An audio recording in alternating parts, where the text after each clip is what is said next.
the most anticipated event of the year began yesterday in Singapore. Gukesh D is set off to play against the current world champion Ding Liren, and we got a very surprising first game. I'll walk you through my thoughts, what was happening, because I think there are a lot of other things to discuss. So let's start. So e4, Gukesh starts with the main move, e4, and I don't think he expected e6 at all, because now Ding Liren is saying, alright buddy, you probably prepared e5, you might have prepared c5, but you definitely didn't even look for e6.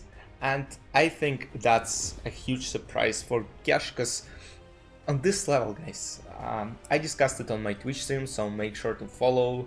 We might go live and discuss the games. So e6 is not the move that you expect in the World Chess Championship match, especially in the first game. You would expect this move to be played later in the match, like around game 11, 12, when you know, there are a lot of things at stake and you kind of need this win. But here, e6 in the first move, and this shows what? This shows that Ding is quite confident. To play e6 in the first game, you gotta have some balls, you know? And he did it. He plays e6, and now, you know, Gukesh played d4, d5, and we have a very interesting position right from the beginning. Knight c6, c3. And this is where I woke up. So I woke up early in the morning. This is the position that was on the board. I was like, first my thoughts were like, French? For real? Then I opened Twitter. And around this point, Vladimir Kramnik tweets that, are we expecting any more moves today after move c3? Because here, Ding Liren spent 27 minutes, 42 seconds to play one of the main lines a5. He spends 27 minutes. And guys, just to, you know, explain you the format a little, they don't have any 30 seconds increment. They kind of get this bonus time after move 40. So they gotta play 40 moves in 2 hours. On this level, they gotta play precise, so they gotta think. And when you spend 27 minutes, like basically 1/8 of your time, it just, you know, not even 1/8, 1/4 of the time. Yeah, it's like 25% of the time is gone. Sorry for my terrible maths, but it's just like, it's unbelievable. Knight f3, a4, bishop e3, bishop e7, g4, queen a5, and now basically Laka trying to push a3. So, and as you can see, Gukesh advanced on king side. That's quite typical French defense, you just give up a lot of space. The problem here was, I opened the position again and I was like, that's just too much space for white. And there were a lot of tweets from different people. They were like, there is no way Ding is going to save this, because on this level space advantage is significant. And you know, people are like, oh, that's not Ding's types of positions, he doesn't know how to play them. But I mean, you know how Lamine Yamal said after the match against France, when there were guys speaking some, you know, not good things, he was like, and now this is what Ding doing to his haters. Bishop g2, a3, b3 takes b4, queen c7, knight d4, knight b6. So now knight tries to jump to c4. And guys, this c3 pawn is kind of a problem. Not right now, of course, but you know, it would become later in the game. Knight c4, bishop f2, bishop d7, queen e2. And at this point, I was like, Gukesh has too much space. And next two moves are crucial, guys. Ding plays knight d4. And at this point, I was discussing it with chat. I was like, alright, white gotta play bishop d4 for sure, because bishop d4, you keep an eye on both c3 and e5 pawn. And, you know, really looks good. Like, you don't have this weakness. Potentially you got f5 somewhere. You know, you can even advance h4, h5 if you really want to. Like, there are no real troubles. But knight d4 is a move that, you know, a lot of people were surprised.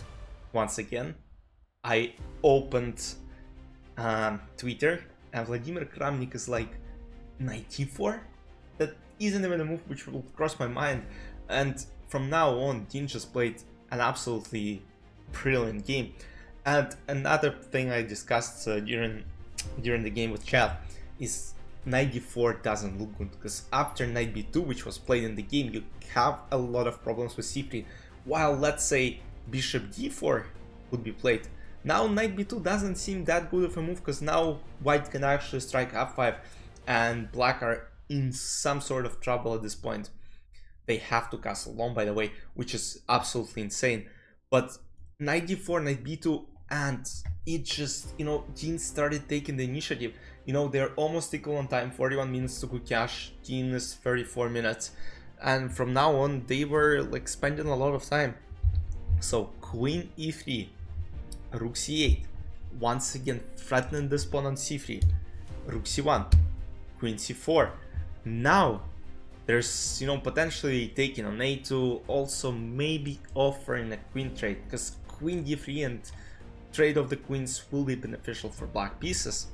So f5 was played, of course queen d3 is what is followed, queen e1, and now bishop g5, rook c2, rook c4. And at this point it was like, alright, Gukesh is getting lower in time, rook c4 is played. Now the idea is maybe to play rook d4. There is still weakness on c3. There are a lot of troubles and white just gotta do something. And h4 is played. Bishop f4, queen b1. And now finally Dean is taking pawn on c3. He takes, queen c3, takes, and now f takes e6. Not that bad. Computer says bishop e6 is slightly better. F takes e6. I can't say it's a terrible move. It just, I mean, it looks normal, you know. You kind of still keep, because bishop e6, alright, you do it. I'm not sure about it. Like, alright, that's computer after all. Alright, knight e2.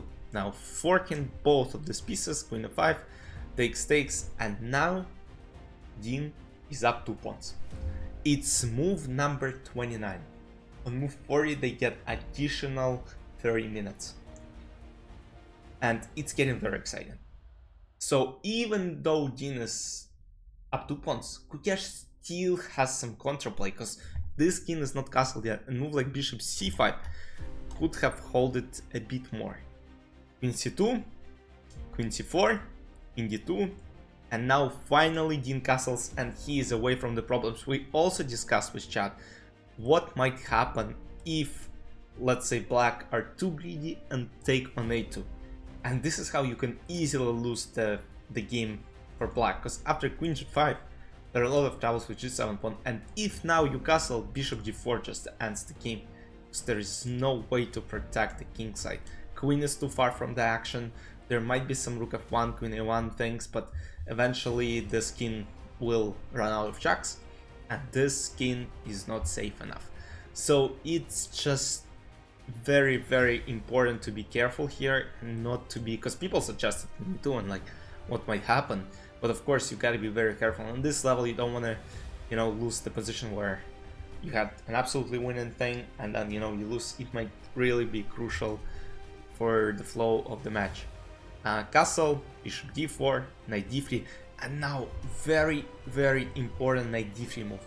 That's the only move which wins the game for black. Rook f1, bishop f1, white are still holding, even though the position might be tough, and considering how much time players have, 3:38 and 7 minutes for Dean, they have to make 8 more moves to pass the time control. Queen f3, rook f1, bishop f1, e5. Crucial. Now the point is bishop e5, which was played in the game, queen g4, and black are completely winning bishop f5, bishop e4. You know, it kind of reminds me of the last game on the tie breaks. I'll show you what I mean. So here, h6. Once again, it's very important. We saw how Dean blundered the checkmate against Magnus. there was still such option as after bishop g2, queen e8 is a checkmate, h6, bishop h3, queen d1, bishop d6, and at this point players gained additional 30 minutes, queen c2, but unfortunately for Gukesh, he was kinda late when those additional bonus, and the position is already lost. Last streak, bishop e6, after king h7, queen f4, using the pin here, he takes f4, bishop a2. It's still a draw, but you know, of course, last streak was removed. There is nothing else white can do, and at this point, Gukesh admitted his loss, resigned, and Dean took the lead after game number 1. So, and this kind of reminds me, you know, pawn on h6, on g7, you know, rook was on g6 against Nepo in last game of tie breaks, you know, bishop. So, kind of, you know, I was trying to look for similarities and stuff. So, yeah, it's getting exciting. I watched the press conference, guys. It looks like Dean is, you know, he's very confident. Playing French in the first round, that's, you know, that's like respect. I'm not sure how things gonna go. As you're watching this video, they're actually playing game number 2, so go to different YouTube channels. You know, they are live streaming everywhere, so look for this match. It's very interesting, it's very exciting to spectate. A lot of recaps. Obviously, I don't know if you're watching this, you probably could have watched Hikaru, but I really appreciate whoever watches. Yeah, it's 1-0. By the way, let me know if I should record the recap the same day and post it on the same day as the game finishes, because I know, you know, I'm probably the last person who will recap the game and post it the next day. So it is what it is. I just, you know, just let me know your thoughts. I'll see you in the recap tomorrow. Maybe after the rest day we'll start like recording the same day. Alright, I need to think about it. So stay tuned.